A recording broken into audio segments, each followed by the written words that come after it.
Hello दोस्तों, आप लोगों का अपने YouTube चैनल में स्वागत है। आज हम लोग बात करेंगे राज्यसभा और लोकसभा के बारे में कि राज्यसभा क्या होती है तथा लोकसभा क्या होती है और लोकसभा और राज्यसभा में क्या अंतर होता है। तो उस अंतर के बारे में भी हम लोग बात करेंगे। भारतीय संसदीय प्रणाली में संसद के 2 सदन होते हैं, जिसमें से कि एक सदन को लोकसभा कहते हैं तथा दूसरे सदन को राज्यसभा कहते हैं।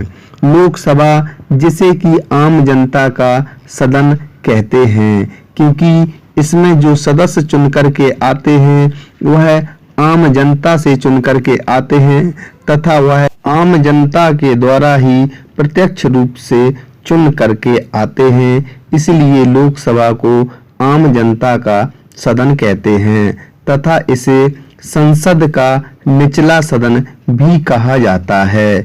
जबकि जो राज्यसभा है उसे राज्यों का परिषद या संसद के ऊपरी सदन के रूप में जाना जाता है। लोकसभा है जो वह वास्तविक कार्यकारी है जो प्रधानमंत्री के नेतृत्व में देश में शासन चलाता है।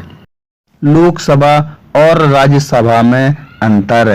तो लोकसभा और राज्यसभा में क्या अंतर होता है? तो सबसे पहले जो अंतर होता है इसकी चुनाव प्रक्रिया में। तो जो लोकसभा के सदस्य होते हैं वह आम जनता के द्वारा चुने जाते हैं। जो वयस्क मतदाता होते हैं, यानी कि जो वोट डालने की उम्र होती है 18 वर्ष प्लस, तो वह मतदाता जो 18 वर्ष के ऊपर की आयु के सभी मतदाता इसमें मतदान करते हैं तथा इसी मतदान की प्रक्रिया के द्वारा चुने हुए सदस्य ही लोकसभा के सदस्य होते हैं।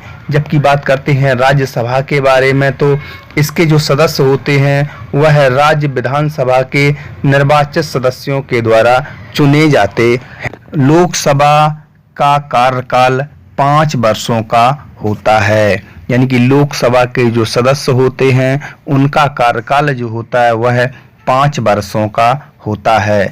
जबकि राज्यसभा में यह एक स्थायी सदन है जिसके 1/3 सदस्य प्रत्येक 2 साल के बाद रिटायर हो जाते हैं। यानी कि जो लोकसभा के सदस्य होते हैं वह 5 साल के बाद सभी सदस्यों का कार्यकाल खत्म हो जाता है तथा अगली बार से दूसरी लोकसभा का गठन होता है। जबकि राज्यसभा में ऐसा नहीं है। राज्यसभा एक स्थायी सदन होता है।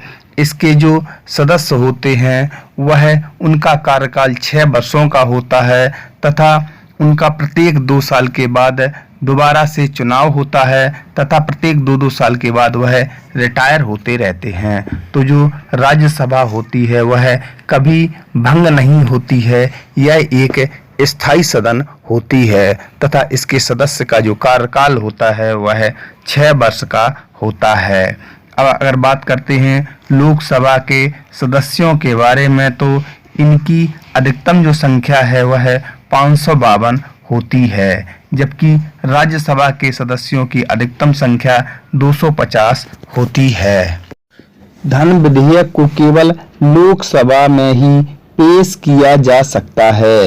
यह सदन देश में शासन चलाने हेतु धन आवंटित करता है। तो जो धन विधेयक होता है वह लोकसभा में ही पेश किया जा सकता है तथा धन विधेयक के बारे में लोकसभा में ही निर्णय होता है। धन विधेयक से राज्यसभा का कोई संबंध नहीं होता है, न ही राज्यसभा के सदस्यों को इसके बारे में निर्णय आदि करने का कोई अधिकार प्राप्त होता है। केंद्रीय मंत्रिपरिषद सामूहिक रूप से लोकसभा के प्रति उत्तरदायी होती है।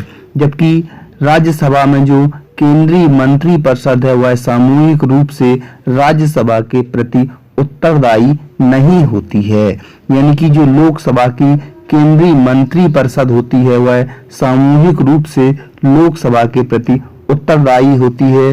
जबकि राज्यसभा में जो केंद्रीय मंत्रिपरिषद सामूहिक रूप से जो राज्यसभा के प्रति उत्तरदायी नहीं होती है। लोकसभा की बैठकों की जो अध्यक्षता करते हैं वह लोकसभा अध्यक्ष करते हैं। लोकसभा के अध्यक्ष एवं उपाध्यक्ष जो होते हैं वह लोकसभा के ही सदस्य होते हैं तथा इनका जो निर्वाचन किया जाता है वह इन्हीं सदस्यों के द्वारा किया जाता है। जबकि जो राज्यसभा है तो राज्यसभा का सभापति इसका सदस्य नहीं होता है, अर्थात जो राज्यसभा का सभापति है वह राज्यसभा का सदस्य नहीं होता है। भारत का उपराष्ट्रपति ही इसका पदेन सभापति होता है।